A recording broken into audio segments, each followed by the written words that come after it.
December 20th, 1944, Luxembourg City. Snow fell in soft, soundless sheets, turning the streets to gray ribbons of slush. Inside First Army headquarters, a single lamp burned over a stack of maps marked in red pencil. General Omar Bradley leaned over the table, his hand pressed against the edge as the telephone crackled to life. The wire carried Dwight Eisenhower's voice from Supreme Headquarters Allied Expeditionary Force. Steady, measured, and final. 2 American armies, the 1st and 9th, were to be placed under British command. Under Montgomery, Bradley froze. The receiver grew heavy in his hand. For 10 days the Ardennes had been burning.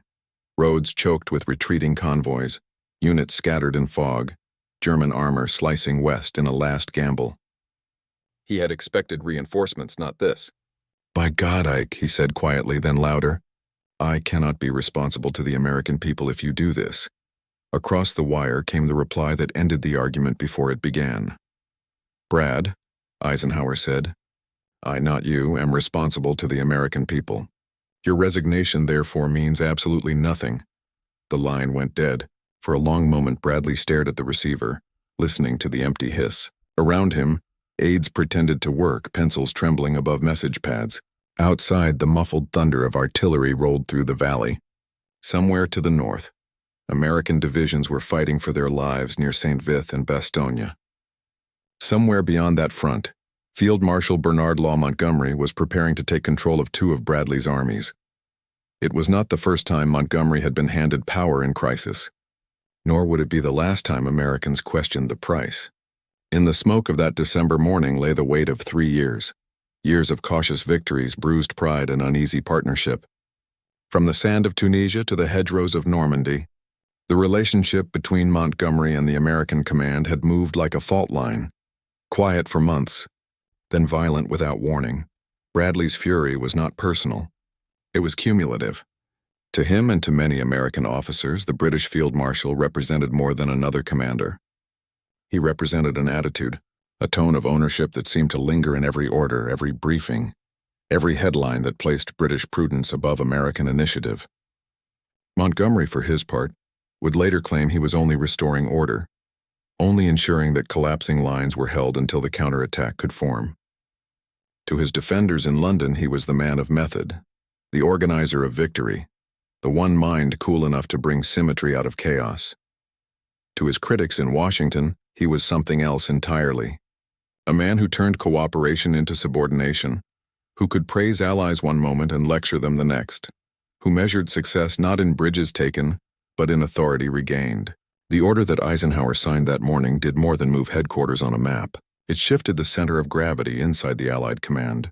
For the first time since the landings in Normandy, British headquarters would direct American armies on European soil. The decision was a political necessity. Communications north of the Bulge were broken, and Montgomery's forces were best placed to coordinate defense, but to many Americans it felt like a humiliation delivered in the hour of trial. News moved fast through field messengers and wireless sets. By nightfall, battalion commanders were whispering that the British were taking over again. Officers who had fought since North Africa looked at each other and remembered a different winter, 1943, Kasserine Pass, when their first defeat had been followed by lectures from British mentors. They remembered Sicily, the race to Messina, the press dispatches that credited Montgomery and barely mentioned Patton. They remembered Normandy, where the victory headline carried one name in bold type. In Bradley's mind, the pattern was complete. And now, with men freezing in foxholes and lines bending under pressure, he was being told to report to the very commander whose methods he had spent 2 years enduring. Eisenhower's decision was militarily sound. It was also psychologically explosive. The coalition that had crossed the Channel in triumph was now split by a single telephone call. By night, Bradley sat alone with his diary. He did not write the word resign. He did not need to. The page beneath his pen recorded what every American officer already felt, that the line between ally and superior had blurred once again, and that beneath the guns of the Ardennes, another war was quietly beginning. March 1943, Tunisia. The sun rose like a hammer over the Atlas foothills, turning the sand to white fire. Beneath that light moved the shadows of a defeated army. American columns limped west through dust and exhaust, their vehicles scarred and half buried from the blow they had taken at Kasserine Pass. The tracks of German panzers were still fresh in the valleys, and the odor of burned rubber and cordite clung to the wind. In that wreckage arrived a new commander, Lieutenant General George S. Patton. He stepped off a C-47 in full-dress khaki, riding crop in hand, his helmet strapped tight under the jaw. Around him waited British liaison officers and American staff still stung by defeat. Patton saluted once and said nothing. What he saw was not just a broken corps but a broken reputation. To the British, the American army was green, reckless, and unready for modern war. Field Marshal Bernard Law Montgomery saw it too, from the east where his 8th Army was driving Rommel across Libya. To his men he was the architect of El Alamein, the commander who turned defeat into momentum through discipline and method. To Patton, he was the symbol of British condescension, a soldier who spoke in lectures and believed the war would be won only by those who had already lost one before. When the two fronts drew together in Tunisia, the alliance met its first stress test. General Sir Harold Alexander, British commander of the 18th Army Group, drafted his report on American performance after Kasserine. It was brutal. Inexperienced leadership, poor discipline, insufficient coordination. To Montgomery it proved the point he had argued since El Alamein, that method not -1 wars. To Patton it read like an indictment of the entire American character. Orders from Alexander's headquarters arrived daily, thick with detail and correction. Where to dig in, how to deploy, when to advance. Patton followed them precisely but bristled at every line. His notes from the period show short entries and underlined words. Patronizing. Control or supervision. To his men he said nothing. Instead he tightened belts, revoked privileges, and made discipline his own form of revenge. On March 23rd the lesson came. At El Getter, the 10th Panzer Division rolled through the morning mist expecting panic. They met a wall of artillery. American guns, dug with care and sighted by engineers who had learned fast, opened in perfect sequence. By midday the valley was littered with burning armor. It was the first time American troops had met German veterans on equal terms and held. When the reports reached Alexander's headquarters, praise was polite but muted. British dispatches focused on Montgomery's progress at the Mareth Line in the south, where the 8th Army was executing a methodical assault. The American victory at El Getter was a paragraph. Montgomery's maneuver was a page. In London's papers, the headline spoke of steady British advances. No mention of Patton's guns or the valley they held. To the American command, it was a pattern forming in real time, an equation where British caution earned credit and American initiative earned correction. They learned that in coalition war, victory had a hierarchy. The British would plan, the Americans would prove, and when the dust settled, London would write the story. Montgomery did not intend insult. He was a product of a different tradition. To him, war was a science of preparation, not theater. To Patton and his generation of Americans, it was an arena of improvisation. The conflict between those philosophies would run beneath every joint operation that followed, from Sicily to the Rhine. When Tunis fell in May 1943, the parade passed before Eisenhower, Alexander, and Montgomery. Patton stood back in the second row of chairs, his name absent from the program. Cameras clicked for the British victors, and the Americans took their place in the background. They had fought the enemy and discovered a truth harder to erase than defeat. That respect was harder to win than a battlefield. The desert had been their first classroom. They left it trained in gunnery, supply, and mechanics, and in the politics of victory. From that heat they carried north a lesson that would shadow them through Europe. The British might command the map, but the Americans would rewrite it in motion. July 1943, the Mediterranean burned under a white sun. From the decks of Allied transports, the mountains of Sicily looked calm, almost pastoral. Beneath that calm lay a storm of mistrust that would soon define the campaign. Operation Husky, the invasion of Sicily, was meant to be the proof that the Anglo-American alliance had matured. It became instead the stage where rivalry turned visible. From the start, Montgomery reshaped the plan. He rejected the idea of scattered landings, demanded concentration in the island's southeast corner, and insisted that the drive toward Messina, the gateway to Italy, be led by his 8th Army. Eisenhower, balancing egos and logistics, conceded. Patton's 7th Army would guard the flank, advance only as far as Montgomery's progress allowed. The British would strike the main blow. The Americans would stand guard. The order looked logical on paper. In practice, it drew a line straight through the pride of two nations. Patton studied the maps in silence. 3 American divisions, a full armored corps, and air cover, told to protect. His diary from July 12th held one phrase circled twice: "We are spectators at our own war." The landings began in the black hours before dawn. Wind tore the parachute drops to pieces. Gliders crashed into the sea and transport ships fought currents as they unloaded tanks into surf. Yet by morning, both armies were ashore. Montgomery pushing north through minefields toward Catania, Patton west across open countryside that smelled of olive oil and gunpowder. For a week, the alliance held its balance. Then came Montgomery's signal to headquarters, a few crisp sentences that undid the truce. He requested control of the main highway that cut through the American zone, arguing it was essential for his advance. The U.S. Army, he added, should now adopt a defensive posture. Alexander approved. The message arrived at Patton's headquarters like an insult wrapped in formality. To Patton's staff, it meant one thing. Their drive had been halted so Montgomery could have the road, the credit, and the headlines. Patton obeyed, but only long enough to find a loophole. He proposed a limited operation to secure Palermo, the island's capital. Alexander, relieved that his American subordinate still sounded cooperative, agreed. Within days, the limited operation became a full-scale offensive. Through July's dust and heat, 7th Army surged west and north, overrunning Italian garrisons, capturing prisoners by the thousands. The pace shocked even German observers. Columns moved with the rhythm of an industrial machine. Fuel, food, ammunition arriving in a clockwork line from the beaches. On July 20th, Palermo fell. The next morning, Patton cabled Eisenhower 3 words: "Palermo is ours." Montgomery, still locked in heavy fighting near Catania, said little. His advance was deliberate, costly, and choked by German counterattacks. In the British view, he was bearing the enemy's main weight. The Americans were racing against shadows, but in American newspapers the opposite appeared true. Photographs of Patton in sunglasses and ivory revolver grips filled the front pages. The race to Messina had begun.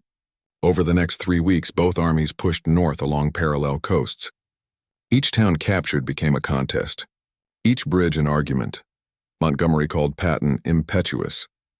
Patton called Montgomery a tired little schoolteacher. The rivalry turned personal and contagious. Staff officers, drivers, and correspondents began keeping score. By mid-August, German troops were already evacuating across the straits to mainland Italy. The end was near, but the question of who would reach Messina first had become symbolic. To the public, it was a race. To the generals, it was vindication. On August 17th, the first American patrols entered Messina. They found the docks empty, the last German ferries disappearing in smoke. Hours later, Montgomery's lead units arrived from the south. Cameras captured the handshake that followed. Formal, polite, unconvincing. Official communiques called it a joint victory. In private, both sides understood it as a draw neither could forget. Sicily was supposed to unite the coalition under one banner. Instead, it taught the Allies something colder, that cooperation could win battles but not necessarily peace of mind. In the dust of Messina, the pattern hardened. American speed against British caution, American pride against British formality, both right, both wrong, both necessary. From that island onward, every operation would carry 2 wars at once, the one fought against Germany and the one fought for credit. June 1944, Normandy. For weeks, the coast had looked like a machine come to life. Convoys stretching beyond sight, engines throbbing under mist, thousands of men waiting for orders that would split history. When the storm cleared and the invasion began, Bernard Montgomery stood on the bridge of his headquarters ship HMS Bololo, eyes fixed through binoculars at the gray horizon. The armada he had helped plan was unfolding with mathematical precision. To him, it was vindication of everything he believed about war: control, method, and patience. To the Americans who followed the landings from the decks of their transports, it looked like organized chaos that somehow worked. By dusk on June 6, the beachhead was held. The alliance had landed on the continent, and the greatest military experiment in history had survived its first day. In those first weeks, Montgomery was the supreme ground commander. Eisenhower's orders gave him authority over all land forces until the buildup made further division practical. On maps and in press briefings, Montgomery drew the broad lines of battle. His British and Canadian armies pushing east toward Caen, the Americans breaking through to the west.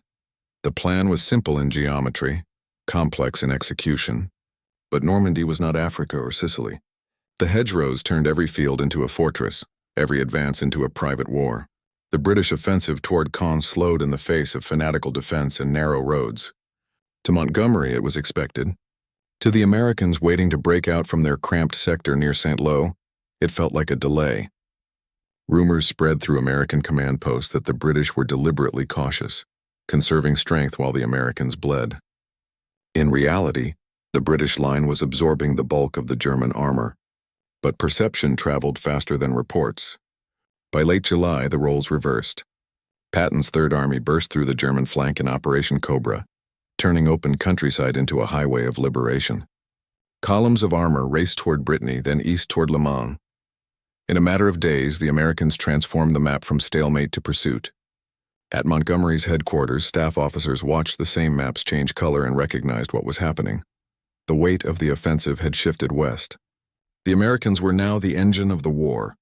Montgomery's vision, steady advance, balanced front, was being replaced by something closer to an American storm. When the Falaise pocket closed in August, trapping tens of thousands of German troops, both sides claimed credit. Montgomery's dispatch described it as a victory of coordination. Patton's diary called it a victory of momentum. The difference between the two words would define the rest of the campaign. In September, as Allied armies reached the borders of Belgium and the Netherlands, a new argument began. One not of geography, but of philosophy. Montgomery pressed for a single, decisive thrust into Germany through the northern plains. Concentrate strength, he argued. Seize the Ruhr and the war could be over by Christmas. Eisenhower disagreed. The American supply lines stretched from Normandy to Paris to the German frontier, a distance too long for a single narrow advance. He favored a broad front strategy, steady pressure everywhere, no weak flanks. The debate played out in cables, conferences, and veiled insults. Montgomery believed Eisenhower's approach turned victory into stagnation.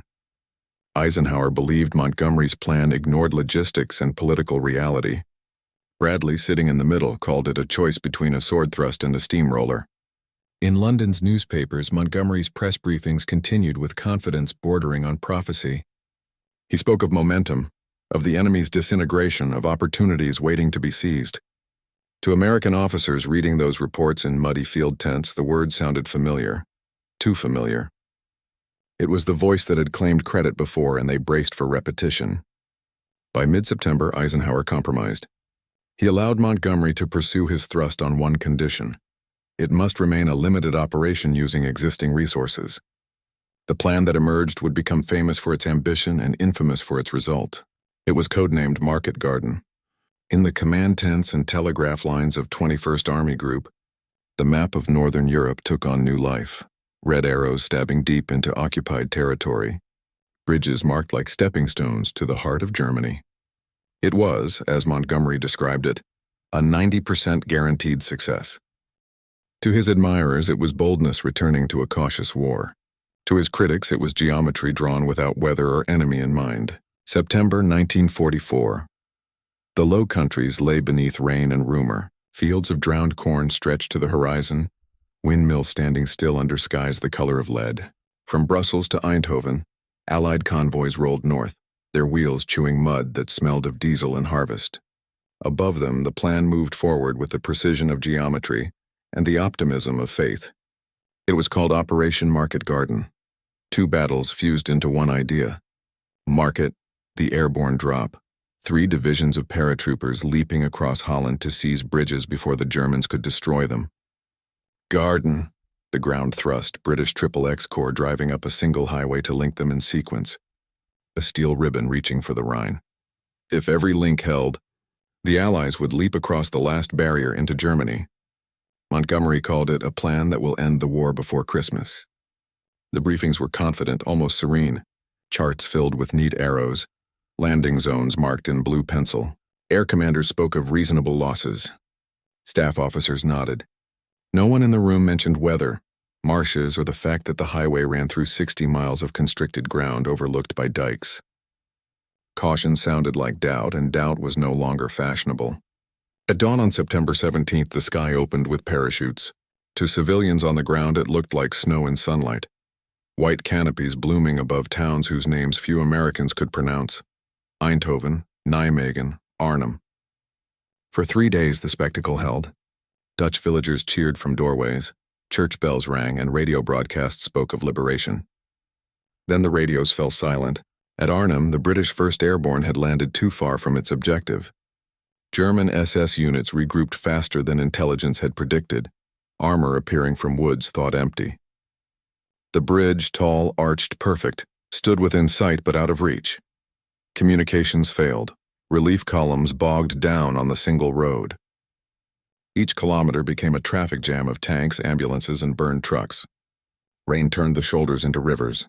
What was supposed to be a sprint became a crawl under shellfire. By the 5th day, the planned symmetry collapsed. Paratroopers fought house to house for the bridge at Arnhem, radioing out of ammo, God save the king, before silence swallowed them. Of 10,000 men dropped, barely 2,000 escaped across the Rhine. The rest were dead, wounded, or captured. In London, Montgomery faced reporters with the composure of a man reciting statistics. It was 90% successful, he said. We captured most of our objectives. The remark passed into legend, admired by some for its defiance, condemned by others for its blindness. Eisenhower's headquarters measured the outcome differently. The advance had cost 30,000 casualties and exhausted reserves that might have supported the autumn push into Germany. Bradley called it a brilliant concept, badly executed. Patton, reading the reports from Lorraine, was less diplomatic. Try that with one of my corps and you'd be court-martialed. For Montgomery, the failure was not humiliation but misfortune, a calculated risk that nearly worked. For the Americans, it confirmed their suspicion that British caution had given way to British overconfidence. The alliance absorbed the setback without rupture, but the undertone of resentment deepened. Still, Market Garden had not been meaningless. The bridges at Eindhoven and Nijmegen remained in Allied hands, shortening the route to the Rhine. The Dutch underground called the battle a promise paid in blood. Yet for the men who limped south under rain, it felt like a promise postponed. They had reached the river that led into Germany and stopped. In Eisenhower's diary, a single line recorded the mood at headquarters. The war continues. It was the understatement of a century. Winter was coming, supplies were thin, and the German army, written off by optimism, was regrouping behind forested hills to the east. Among the British staff, Montgomery's aides spoke softly of the field marshal's confidence. He will recover, one wrote. He always does. And he would, though not in the way anyone expected. Within 3 months, in the frozen woods of Belgium, he would be handed control again, this time not by persuasion but by necessity, and with that order, the alliance would be tested a final time. December 1944, the Ardennes. For months, soldiers had called it a quiet sector, a place to rest and rearm before the push into Germany. Then, before dawn on the 16th, the forest erupted. German armor poured through the mist, columns of panzers under whitewashed camouflage, rolling west beneath a sky streaked with snow. Communications collapsed, fuel dumps burned, and thousands of men vanished in the fog. The front bent like a hinge, then broke. From Paris to London, the news sounded like an echo from 1940. Allied lines shattered, German forces advancing toward Antwerp, a counteroffensive no one had believed possible. At SHAEF headquarters, Eisenhower studied reports written in pencil in disbelief. This is no patrol, he said. This is a major operation. The Germans called it Wacht am Rhein. The Americans would remember it as the Battle of the Bulge. In the chaos of those first days, command boundaries dissolved. Bradley's headquarters lost contact with 2 entire armies. Eisenhower needed someone with a clear communications net and a reputation for control. On December 20th, the same day that winter storm buried the roads in ice, he made his decision. 1st and 9th U.S. armies were to come under the operational command of Field Marshal Bernard Montgomery. To Montgomery it was duty, to Bradley it was betrayal. His own armies, his men, now answered to the commander he least trusted. The order made sense on a map. Montgomery's headquarters was north of the German penetration, but to American pride it felt like another occupation. Even Eisenhower knew it was combustible. "Brad," he said quietly, We can't let personal feelings lose us this war. Through late December, Montgomery managed the northern shoulder of the Bulge, organizing defenses, rationing fuel, and rebuilding shattered divisions. He moved deliberately, closing gaps and shortening lines. To many officers, his calm was reassuring. To others, infuriating. He would not be rushed. Every counterattack waited for coordination. Every bridge was checked twice. No wild charges, he told his staff. We will do this tidy. Meanwhile, in the south, Patton's Third Army performed the opposite miracle, wheeling 90 degrees north through snow and night to relieve Bastogne. The two philosophies of war, British method and American improvisation, met across the same frozen landscape. Both worked. The Germans' advance stalled, their fuel ran out, and by early January the Bulge began to collapse. Then came the words that changed victory into controversy. On January 7, 1945, Montgomery held a press conference in his headquarters at Zonhoven, Belgium. Cameras clicked as he entered the room in his black beret, a single document in hand. He praised the courage of American troops, their magnificent fighting spirit, and the scale of their achievement. Then in the next breath he described how the situation had been saved, how he had taken control, coordinated the battle, and restored the front. The situation was critical, he said, but it has now been mastered. Reporters wrote fast, headlines faster. The next morning, newspapers from London to New York carried the same theme. Montgomery saves the day. To exhausted American officers still fighting in the snow, it sounded like theft wrapped in politeness. Bradley exploded. Patton called it the most astounding bit of insolence in the history of war. Eisenhower tried to quiet the storm, but by then telegrams were flying across the Atlantic. The U.S. press accused Montgomery of self-congratulation, of rewriting events before the bodies were buried. British officials insisted he had been misquoted. The damage was done. Inside SHAEF, relations froze colder than the Ardennes roads. Montgomery's defenders pointed to his discipline and planning. His critics pointed to the timing of his words. The truth lay somewhere between. Without Montgomery's control, the northern flank might have collapsed. Without Patton's speed, the southern relief might have failed. Victory had been joint. Credit was indivisible. But in the politics of triumph, indivisible credit was a myth. Eisenhower refused to dismiss Montgomery, though many wanted it. We must not allow vanity to destroy unity, he told his staff. Montgomery, sensing the backlash, issued a follow-up statement of respect for his allies. But the gesture came too late. The fracture line was visible now, stretching back through every campaign they had fought together. The Bulge ended in victory. Germany's last offensive was spent. Yet when the guns fell silent, another battle began, in newspapers, in memoirs, in the memory of nations. Montgomery's words would echo longer than the artillery. And for the men who had lived through that winter, the name of the field marshal would forever carry both meanings. The man who steadied the line, and the man who couldn't stop telling the world he had. January 18, 1945, London. The war in Europe was entering its last phase, but the politics of victory had already begun. In Parliament, Winston Churchill rose to deliver a statement on the winter fighting. His voice, gravel and thunder, carried across the chamber. I must correct any misapprehension. The victory in the Ardennes was the result of a magnificent Allied effort, British and American alike. It was not an ordinary correction. It was a diplomatic fire blanket. For weeks, the headlines had painted the Battle of the Bulge as a tale of British rescue and American gratitude. Churchill knew the alliance could not afford that illusion. Behind closed doors, cables from Washington spoke of strained tempers and wounded pride. The Prime Minister's statement was less about truth than about balance, an attempt to stitch together what ego had torn. He praised Montgomery's generalship, then matched it with equal praise for Eisenhower, Bradley, and Patton. To the public, it sounded like unity. To the generals reading the transcript, it sounded like an apology disguised as rhetoric.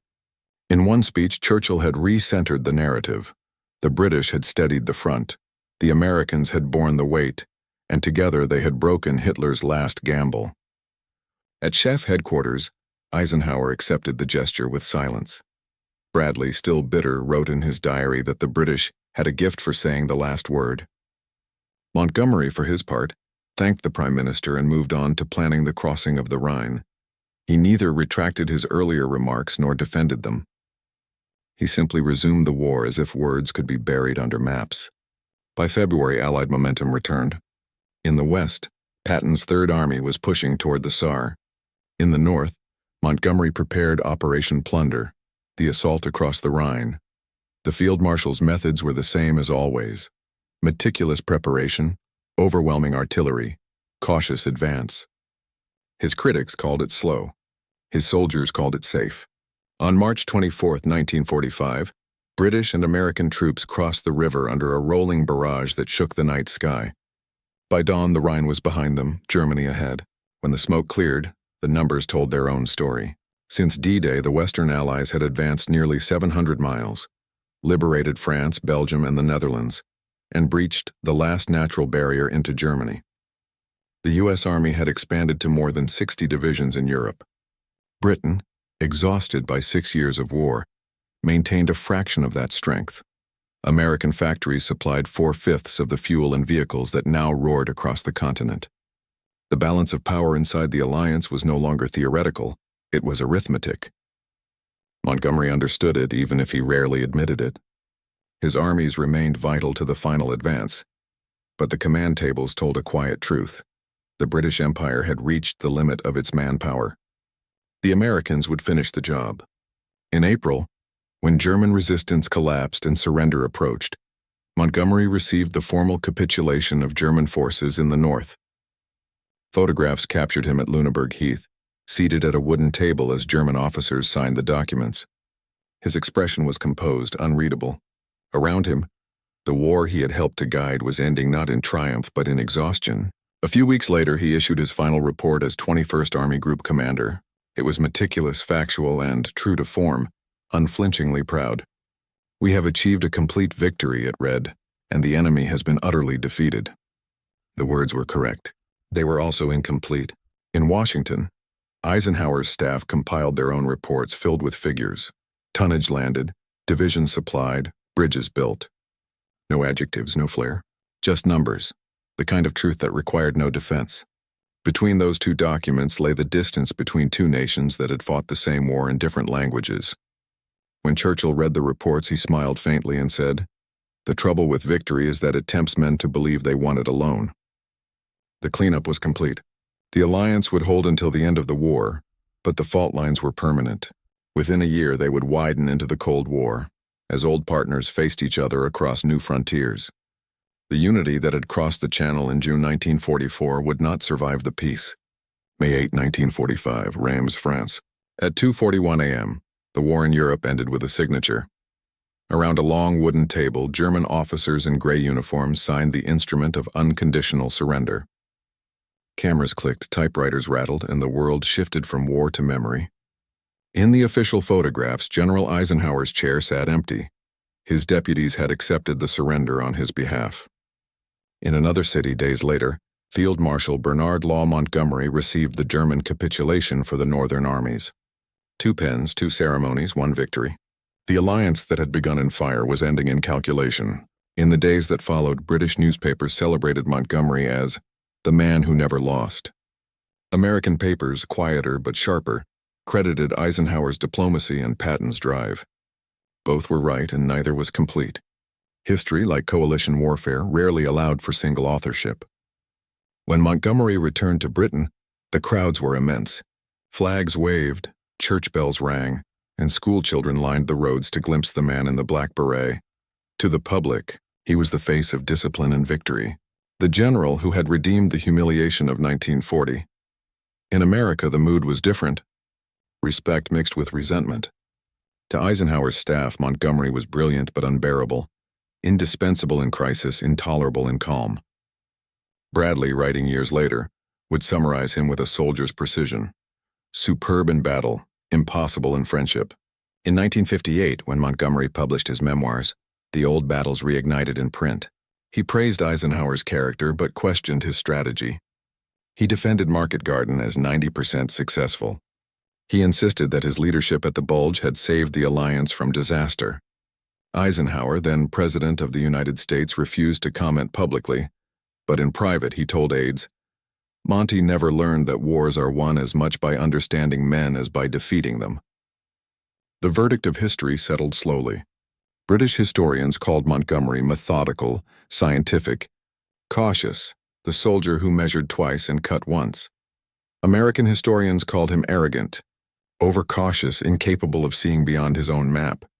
Yet both sides agreed on one fact: he never lost a major battle.